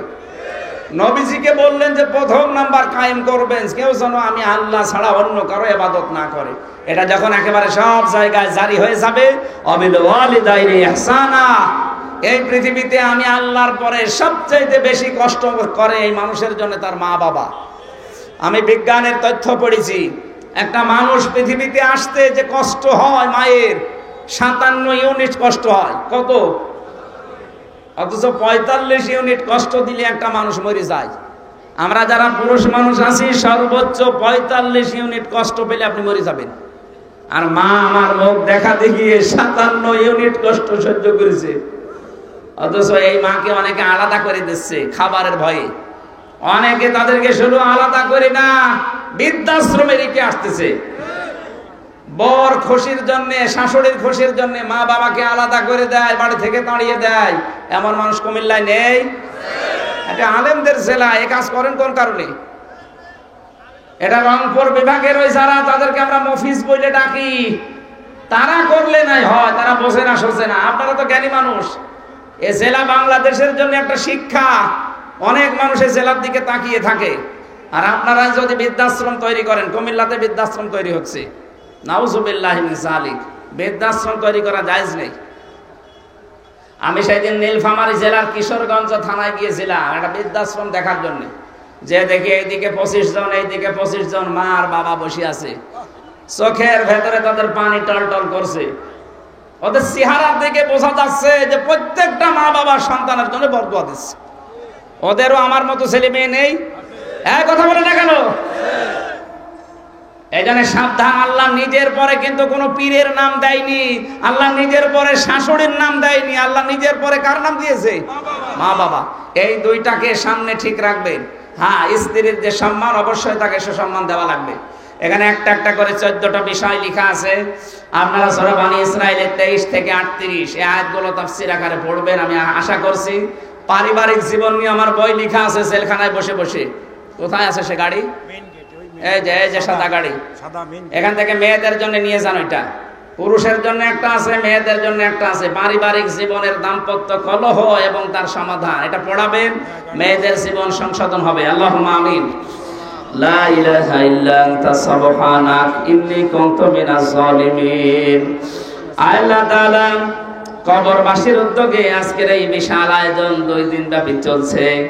সমাপনী রজনীতে রাত 11:30 বেজে গেছে। গভীর রজনীতে আমরা বসে আছি তোমার দরবারে।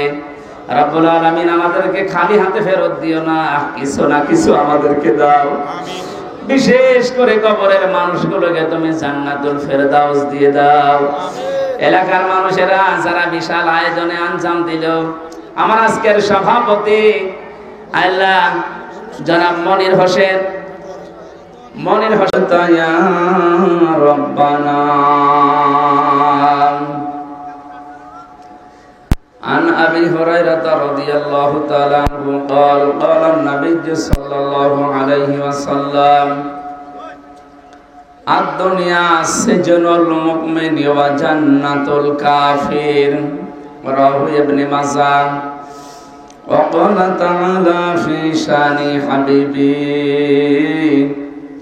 وما زادهم إلا إيمانا وتسليما اللهم সাল্লি আলা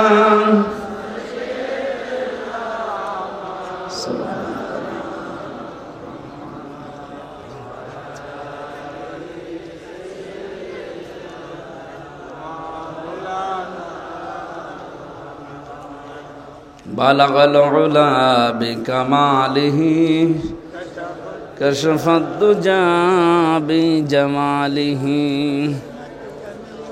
সনত জামিউ খিসালিহি সাল্লু আলাইহি ওয়া আলিহি। আলহামদুলিল্লাহ। কুমিল্লা জেলার চান্দিনা থানার অন্তর্গত বড়ইয়া কৃষ্ণপুর শাহী ঈদগাহ ময়দানে আল ইসলাহ যুব সমাজ পরিষদের উদ্যোগে নবম বাৎসরিক 2 দিন ব্যাপী তাফসীরুল কোরআন মাহফিলের সমাপনী রজনীর স্বনামধন্য সভাপতি জনাব মোহাম্মদ মনির হোসেন পাটোয়ারি, বিশিষ্ট শিল্পপতি, শ্রদ্ধাভাজন বড় ভাই, যার বাড়িতে এসেছিলাম মনে হয়, হায়াতে তাজ্জেবা সিহাতে কুল্লিয়া কামনা করছি, আল্লাহ যেন দান করেন, বলেন আমিন। এ মাহফিলের প্রধান অতিথি বিশ্বনন্দিত মুফাসসিরে কোরআন শহীদ আল্লামা দিলওয়ার হোসাইন সাইদী রহমতুল্লাহ আলাইহির সুযোগ্য সন্তান আলহাজ মোহাম্মদ শামীম বিন সাইদী দামাত বারকাতুহুমুল আলিয়া, সম্মানিত পরিচালক জনাব মাওলানা মোস্তফা কামাল, চেয়ারম্যান বড়ইয়া কৃষ্ণপুর আল ইসলাহ যুব সমাজ পরিষদ, এতক্ষণ যারা আলোচনা রাখলেন কোরআনে কারিম থেকে, মুফতি গোলাম কবির আল আজহারি, জনাব মাওলানা হুসাইন মাহফুজ চুয়াডাঙ্গা, মাওলানা মিজানুর রহমান, মাওলানা ফয়েজুল্লাহ বিন আনসারি। এ মাহফিলে গতকাল এখানে যারা কথা বলেছিলেন অধ্যাপক মাওলানা আব্দুল মতিন, জনাব মনিরুল ইসলাম মজুমদার, জনাব মাওলানা মুফতি এনামুল হক আজাদি, মাওলানা রাশিদুল ইসলাম, সম্মানিত ওলামা ইকরাম, সামনে বসা মুসলমান ভাইরা, পর্দার আড়ালের সম্মানিত মা এবং বোনেরা, প্রশাসনের ভাইরা,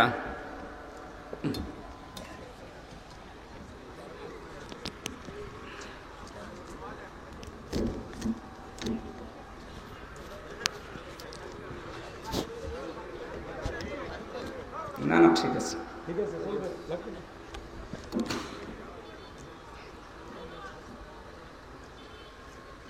প্রাণপ্রিয় কুমিল্লাবাসী, আল্লাহর দরবারে শুকরিয়া জানাচ্ছি যিনি কোরআনে কারিমের জন্য আজকের এই গভীর রজনী পর্যন্ত আমাদেরকে জেগে থাকার তৌফিক, ধৈর্য এবং সহ্য দিয়েছেন। এত রাত পর্যন্ত মাহফিল হয়, রাত 11টা কি 10টা 15 বেজে গেছে, 10টা শেষ করে দেওয়ার দরকার ছিল, যে না মানে সারা রাত জেগে থাকবে মানুষ। এখানে বসেন না কেন, দাঁড়িয়ে আছেন কেন, বসে পড়েন, সব বসেন। আগামী থেকে সিস্টেম পাল্টিয়ে ফেলবেন। আল্লামা দিলওয়ার হোসাইন সাইদী রহমতুল্লাহ আলাইহি উনি যেভাবে অনুষ্ঠান করতেন, করোনার অনুষ্ঠানগুলো ওইভাবে করবেন, সব দিকে উপকার হবে। মাগরিব থেকে এশা পর্যন্ত একজনকে তুলে দেবেন, এশার পরে রাত 9টা 9:30 সর্বোচ্চ 10টায় যেন মাহফিল শেষ হয়ে যায়, তাহলে সবাই বাঁচবে। আপনাদের এলাকায় মনে হয় সিস্টেম আছে যে সারা রাত চলে না, মানে দরবার কেন্দ্রিক অনুষ্ঠানগুলো কোথায় পেয়েছে এরা? সুন্নতের পুরা বিপরীত এটা।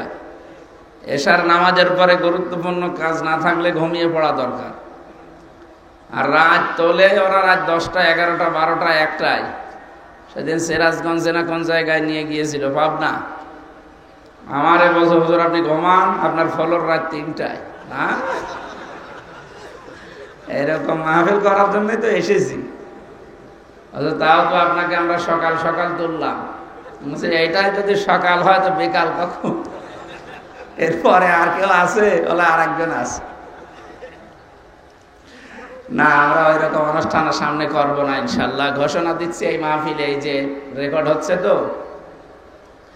আগামী থেকে অনুষ্ঠানগুলো আমরা সর্বোচ্চ 9:30 10টায় শেষ করে দেবো ইনশাল্লাহ। কারণ আমাদের মাহফিলগুলো ক্লাস সিস্টেমে হয়, আমরা একটা বিষয়ের উপরে কথা বলি, সর্বোচ্চ 1 ঘন্টা 15 মিনিট বা 1.5 ঘন্টায় আমাদের আলোচনা শেষ হয়ে যায়। একটা ক্লাস খুব বেশি নিলে আবার আগের কথা মানুষ ভুলে যায়। দেখবেন পৃথিবীতে যত দেশ আছে যত ক্লাস আছে প্রত্যেকটা ক্লাস সরকার ভাগ করে দেয়, শিক্ষা মন্ত্রণালয় থেকে ভাগ করা আছে 40-45 মিনিট। এর উপরে আর ক্লাস হয় কেন?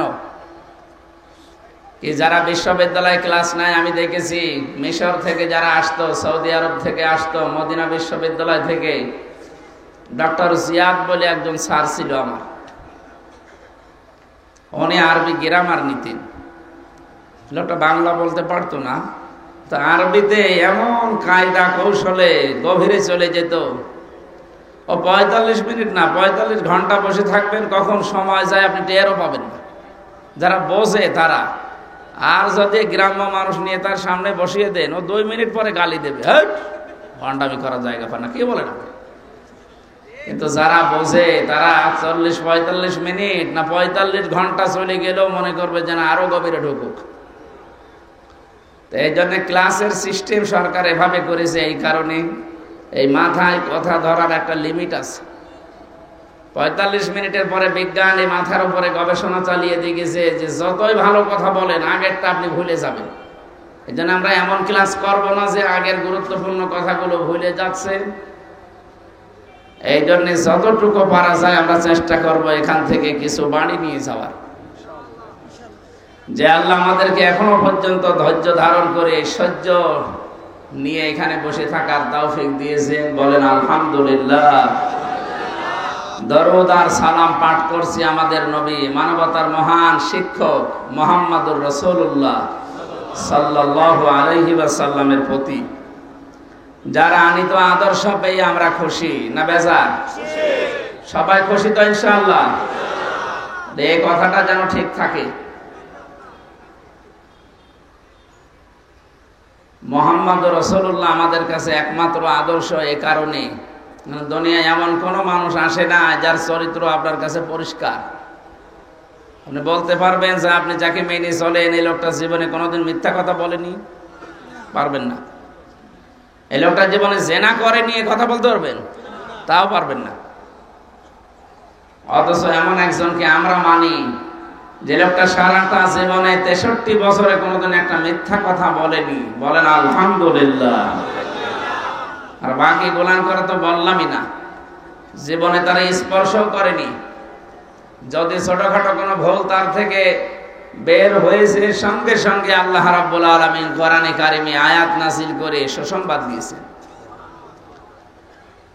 আল্লাহ পাক বলেন লিয়াগফিরা লাকাল্লাহু মা তাকদ্দামা মিন যামবিকা ওয়া মা তাআখার ওয়া ইউতিম্মা নি'মাতাহু আলাইকা ওয়া ইয়াহদিয়াকা সিরাতাম মুস্তাকিমা। হে নবী, আপনার আগে পেছনে যা আছে সব আমি আল্লাহ মাফ করে দেব না দিয়েছি।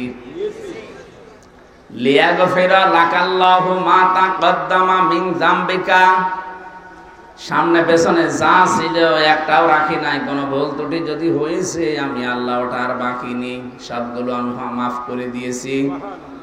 ওয়ায়ুতিম্মা নি'মাতাহু আলাইকা, যত নিয়ামত আমি আল্লাহর আছে সব আপনাকে আমি দিয়ে দিয়েছি। আপনি কথা বুঝতেছেন? আল্লাহ যত নিয়ামত বানিয়েছেন সব আল্লাহ পাক নবীকে দিয়ে দিয়েছেন। শুধু এতটুকু আল্লাহ শেষ করেননি, ওয়ায়ুতিম্ম, এটা মোজারে বর্তমান ভবিষ্যৎ, প্রেজেন্ট ফিউচার। যত নিয়ামত আল্লাহ পাক বানিয়েছেন কিয়ামত পর্যন্ত যত নিয়ামত দুনিয়াতে বানাবেন সব কিছু আমার নবীর নামে আল্লাহ উৎসর্গ করে দিয়েছেন। ওয়ায়াহদিয়াকা সিরাতাম মুস্তাকিমা, আপনাকে আমি আল্লাহ নিজে পথ দেখাচ্ছি, দেখাবো কিয়ামত পর্যন্ত। এই শব্দটা থাকবে কোরআনে। সিরাতাম মুস্তাকিমা, সরল এবং সঠিক যে পথ, শুধু সরল সঠিক পথ অর্থ হবে না, মুস্তাকিমা মানে স্থায়ী সরল পথ। ভালো করে শুনুন, নবীকে আল্লাহ যে পথ দিয়েছেন আজ ভালো আছে কালকে নষ্ট হয়ে যাবে এমন না। বিশ্ব নবীকে আল্লাহ হেদায়েতের যে পথ দেখিয়েছেন, একদিকে সরল এবং সোজা, আর একদিকে স্থায়ী। এই জন্য প্রতিদিন ফরজ নামাজও যারা পড়ে প্রত্যেক দিন 17 বার আল্লাহর কাছে বলা লাগে। হ্যাঁ ছেলে কথা বলেন না, কোন কোন করেন মানে যার ভালো লাগে না আস্তে করে চলে যাবে, কথা বলছেন কেন? আবার কথা বলেন। এদিকে তাকান, কোন দিকে তাকিয়েছেন আপনি? একটা কথা বলবেন না, ভালো না লাগলে আস্তে করে চলে যাবেন। আর প্রসাব পায়খানা বাদ দিয়ে কেউ যেতেও পারবেন না। যাবেন মানে আপনি এসেছেন কেন? আর খুব বেশি যদি হয় বিড়ি খাওয়ার জন্য যাবেন না, অনেকে বিড়ির নেশা আছে, তখন ওরা ফতোয়া দিয়ে কি করবো? বিড়ি খেতে মনে চাইলে খেয়ে চলে আসবে। আসবেন তো বছর? ঠিক ঠিক আছে, তার মানে এলাকায় সব চলে। এই ভাই ওই মোজাটা ড্রাইভারের কাছে নিয়ে আসেন তো, পায়ে শীত লাগছে। আর এটা কার? এটা কার? এখানে ছিল একজন মানুষের মাথার তা পায়ে দিয়েছেন কোন কারণে? আপনার বিবেক কি মরে গেছে না? যান ড্রাইভারের বলে মোজাটা নিয়ে আসেন, যদি পারেন, না পারলে বসেন। মানে জেলখানায় 3টা বছরে শরীরে বিভিন্ন রোগ হয়ে গেছে, ভেতরে মানে খোলা পড়ে আছে, আমার শরীর আর সাপোর্ট করছে না, জোর করে এভাবে হয় না। তো ডায়াবেটিস অনেক বেশি, এই জন্যে আমিও পারি না, আপনারাও ছাড়েন না, আল্লাহু আকবার ওই রকম হয়ে গেছে। কোথাও সেই কি বলে সন্দ্বীপ থেকে দিনের বেলা ছিল ব্রাহ্মণবাড়িয়া কসবা, ওখান থেকে এখানে। আর রাস্তাঘাটে যে অবস্থা, আমার মনে হয় ওদেরকে যদি পেতাম মনে আজকে জবাই করতাম। শয়তান এমপি হয়েছে, এগুলো জবাই করে দেওয়াই ভালো ছিল। ও কারণে হয়তো এমনি জাহান্নামে যাবে। যারা এই যে রাস্তাঘাট তৈরি না করে বলে যে আমরা মানবতার সেবায় কাজ করি, কি সেবা করেছেন আপনি? এই যার যে মানবতার সেবা আবার কি আছে? একটা মসজিদ বানিয়ে দিলে খুব বেশি হলো না 2000 লোক নামাজ পড়ে, কথা বলছেন এখানে। আর একটা রাস্তা বানিয়ে দিলে 2 লক্ষ মানুষ হাঁটাচলা করবে। 100টা মসজিদ বানানোর চাইতে একটা রাস্তা বানানো আল্লাহর কাছে অনেক ভালো। ও শয়তানরা এই কাজগুলোই করে না। এই জন্য রাস্তায় আমার মাত্র এই যে 60-70 কিলো পথ এখান থেকে এই কসবা, অন্তত 4 ঘন্টা 10 মিনিটের উপর সময় লেগেছে এটুকু সময় আসতে, এত খারাপ রাস্তা। সেই ফজরের নামাজ যখন পড়ি তখন থেকে বের হয়ে এই গাড়িতে, শুধু মাঝখানে যে 1.5 ঘন্টা কথা বলেছি ওখানে, আর এই যে সারা রাত সারাদিন চলছে আমাদের এই গাড়ির উপর। এই জন্য শরীরও কভার করছে না, আমার মনে হচ্ছে একটু শুলেই ঘুম আসি যাবে, শরীরের ভেতরে তো কিছু নেই। এরপরও যদি কেউ জ্বালান এইভাবে, আপনারা ঝামেলা করলে আমি কিন্তু কথা ভরে যাব। গুরুত্বপূর্ণ একটা বিষয় আজকে, এটা রজব মাস চলছে। রজব মাসে কিছু করণীয় আছে, কিছু বর্জনীয় আছে। এইগুলো আপনাকে কোরআন থেকে জানা লাগবে, হাদিস থেকে জানা লাগবে। আজকে এই জন্যই এসেছেন নাকি? নাকি অন্য উদ্দেশ্য আছে আমাদের? না, রাসূলুল্লাহকে আল্লাহ যে পথ দিয়েছিলেন ওটা কি অস্থায়ী না স্থায়ী? কেমন স্থায়ী? আজ আছে কাল 2 দিন পরে রাস্তার মতো হয়ে যাবে কিয়ামত পর্যন্ত। রব্বুল আলামিন বলেন 17 বার কমপক্ষে মানুষ আমার কাছে এই কথা বলে, ইহদিনাস সিরাতাল মুস্তাকিম, হে আল্লাহ তুমি আমাকে সরল সঠিক স্থায়ী পথ দেখাও। মুস্তাকিম মানে যেটা দাঁড়িয়ে থাকে, ইস্তেকামাত ময়দা করা মানে কি? কোরআনে কারিমে অন্যান্য আয়াতগুলোতে আমরা দেখেছি, বিশেষ করে সূরা আহকাফের 14 নম্বর আয়াত, ওদিকে সূরা হামিম সাজদার 30 নম্বর আয়াত, এখানে দেখবেন ইন্নাল্লাযীনা ক্বালু রাব্বুনাল্লাহু সুম্মা ইসতাকামু, নিশ্চয় যারা কথা বলে আমাদের রব আল্লাহ আর এরপর টিকে থাকে। এখানে আল্লাহ কমও দিতে পারতেন, ইস্তেকামাত শব্দটা দিয়েছেন এই কারণে, কম মানে এমনি দাঁড়িয়ে থাকা, আর ইস্তেকামাত মানে দৃঢ়ভাবে দাঁড়িয়ে থাকা। আর এগুলো তৈরি হয় ওই সময় যখন মানুষ ঈমানের উপরে পরীক্ষা দেয়। আমরা বাস্তবে বহু মানুষকে দেখেছি এই দেশে যারা সত্যি ঈমানের উপরে পরীক্ষা দিয়েছে। এ মানুষগুলো জুলুম অত্যাচার স্টিম রোলার চলেছে, এরপরও তারা টিকে ছিল। শহীদ মীর কাশেম আলীর কথা শুনেছেন না? আমি তো নিজে কারারক্ষীর কাছে শুনেছিলাম। এই লোকটার 3 ঘন্টা পরে ফাঁসি হবে, অথচ তিনি বললেন যে আমি 2 ঘন্টা ঘুমালাম, 1 ঘন্টা আগে তুমি আমারে ডেকে দিও। কারারক্ষী কুতুবউদ্দিনের বাড়ি রাজবাড়ি, মাঝে মাঝে আমারে বলতো, হামজা ভাই এই লোকটা ঘুম আসলো কি করে? বললাম আপনি বুঝবেন না, আমি বুঝেছি ঘুম কেন এসেছিল। যারা এই কথা বলতে পারবে যে আমাদের রব আল্লাহ, আর এর উপরে টিকে থাকতে পারবে দৃঢ়ভাবে, সুদৃঢ়ভাবে টিকে থাকতে পারবে, তাতানাজ্জালু আলাইহিমুল মালাইকা। তাতানাজ্জাল এটা মোজারে, বর্তমান ভবিষ্যৎ প্রেজেন্ট ফিউচার, মালাকুন 1 বছর, মালাইকা বহু বছর। আল্লাহ বলেন এদের জন্য আমি বিপদে আপদে পড়লে ফেরেশতা পাঠাচ্ছি, পাঠাবো। 1টা 2টা না, হাজার হাজার ফেরেশতা তাদের কাছে আসবে। হয়তো ফেরেশতা নিজের সূরাতে আসবে, অথবা অন্য কোন সূরত নিয়ে আসবে। আল্লাহ তাখাফু ওয়ালা তাহজানু, তারা কানের কাছে এসে বলবে ভয় পাবেন না, কোনো চিন্তা নেই। আপনি ফাঁসির দড়ি দেখতে পাচ্ছেন, তাতে কি হয়েছে? আপনার ছেলে ব্যারিস্টার আরমান গুম হয়ে আছে, তাতে কি হয়েছে? আপনার স্ত্রী এখনো পর্যন্ত অসুস্থ, তাতে কি হয়েছে? কোনো চিন্তা নেই, সবগুলোর দায়িত্ব আল্লাহ নিয়ে নিয়েছে। এ কথা না বললে জীবনও এই লোকটার 2 ঘন্টা ঘুম আসা সম্ভব না। কারণ আমি এই 3 বছর তো দেখেছি, ওনারা 8-10 বছর, 10 বছর, 12 বছর হয়তো ফাঁসির কন্ডেম ছেলে ছিল। আমিও তো 3 বছর একাধারে ছিলাম। যোগাযোগ বিচ্ছিন্ন হয়ে থাকা যে কত কঠিন আমি নিজে টের পেয়েছি। জেলখানায় সবচাইতে বেশি চলে ঘুমের বড়ি।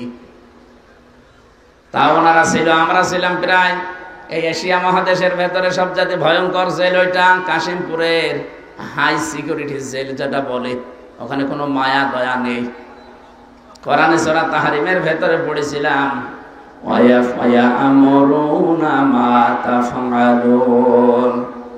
ওই মানুষ, ওই ফেরেশতাগুলো বোবা একদিকে, কালা একদিকে, অন্ধ আর একদিকে, শুধু মুগুর হাতে দিয়েছে, ওরা পিটাতেই থাকবে।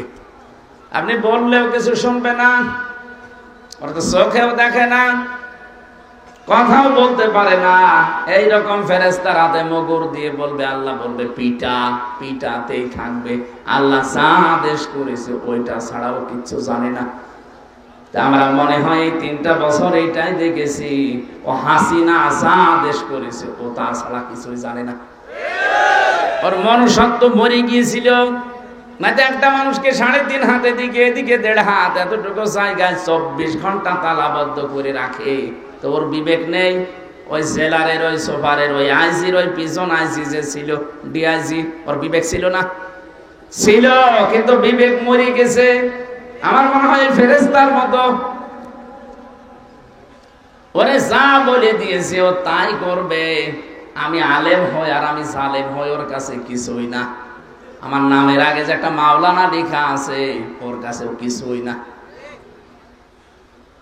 রাতের বেলা এসে 5-7 জন দেখতাম পাশের রুমে যারা আছে, এই ওঠেন, এই ওঠেন, এ কথা বলে কি করবো এখন? কি করবো মানে চলে যাওয়া লাগবে, মনে হচ্ছে ছেড়ে দেবে আমারে। চোখ বেঁধে নেবে কালো কাপড় দিয়ে, হাত পেছনে হ্যান্ডকাপ দিয়ে বেঁধে দেয়, পায়ে ডান্ডা বেড়ি লাগিয়ে চলতে থাকে সারা রাত। কোথায় কোথায় ঘোরায় আল্লাহ জানে। হঠাৎ রাত 3টা বাজে, 4টা বাজে, চোখ খুলে দেবে, হাতের বেড়ি খুলে দেবে, পায়ের ডান্ডা বেড়ি খুলে দেবে। কোথায়? আমি গাজীপুর জঙ্গলে। এখানে কি বলে, তোরে ছেড়ে দিলাম, যা। যে আপনি দৌড় দেবেন, পেছন থেকে গুলি করে বলবে সকালে যে ক্রস ফায়ারে মরে গেছে। আপনারা শোনেননি ক্রস ফায়ারের নাটক? এইভাবে চলতো। আমি তো নিজে মাটির নিচে থেকে দেখেছি। এরা রাতের বেলা এসে এভাবে নিয়ে চলে যেত, হঠাৎ ধাও। এই ছিল মানুষের জীবন। ওই লোকটা পড়ে আছে আজ 2 বছর, 5 বছর, 7 বছর। আমি শুনেছিলাম যারা আমার সাথে ছিল, ওরা বলেছে 14 বছরের মানুষ আমরা পেয়েছি। কেউ জানে না দুনিয়ায় যে লোকটা বেঁচে আছে কিনা।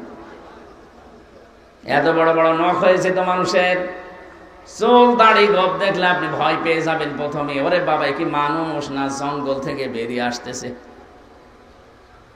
এরা দেওয়ালের সাথে আঙ্গুলের এই নখ দিয়ে খুশিয়ে খুশিয়ে ভাঙা ভাঙা অক্ষরে লিখে রাখতো, ভাই যদি বাইরে যেতে পারেন তবে একটু জানাবেন যে আমি বেঁচে আছি।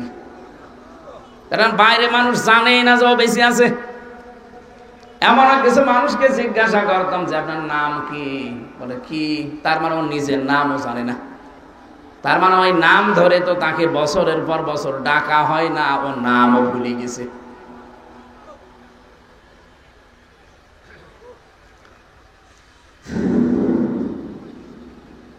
কত মানুষের যে এই শব্দটা আবার ওই ক্ষমতার সাথে লেগে আছে, আপনি জানেন। জালেমকে এমনি পালিয়েছে, ওর বংশটা এখন পালানো বংশ।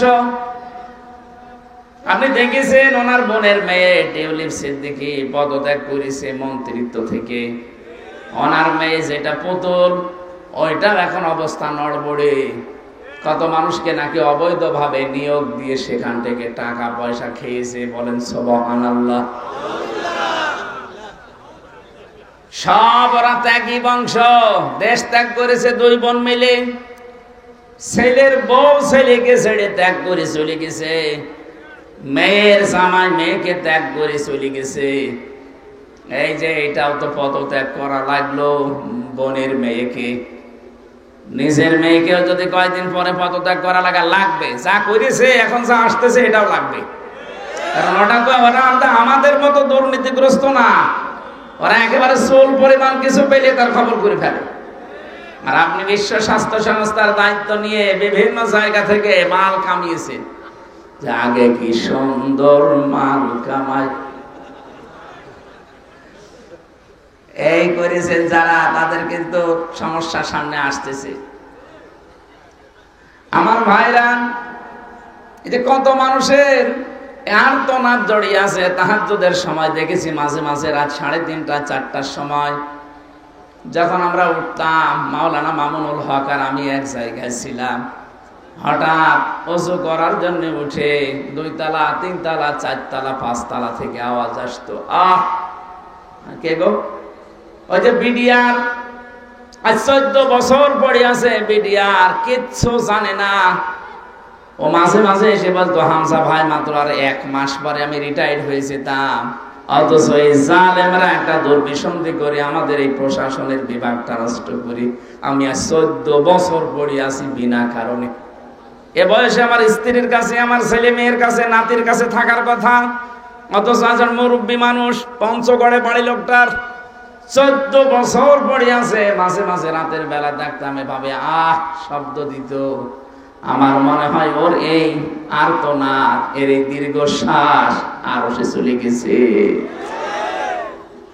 নবীজি যে জানিয়েছেন, ইত্তাকি দাওয়াতাল মাজলুম ফাইন্নাহা লাইসা বাইনাহু ওয়া বাইনাল্লাহি হিজাব, রাহু মুসলিম।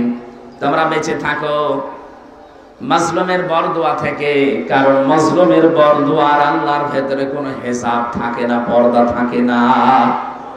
এরকম হাজার লক্ষ মানুষ যারা মজলুম, তাদের বরদোয়া, তাদের দীর্ঘশ্বাস এদের এই ক্ষমতার সাথে লেগেছিল।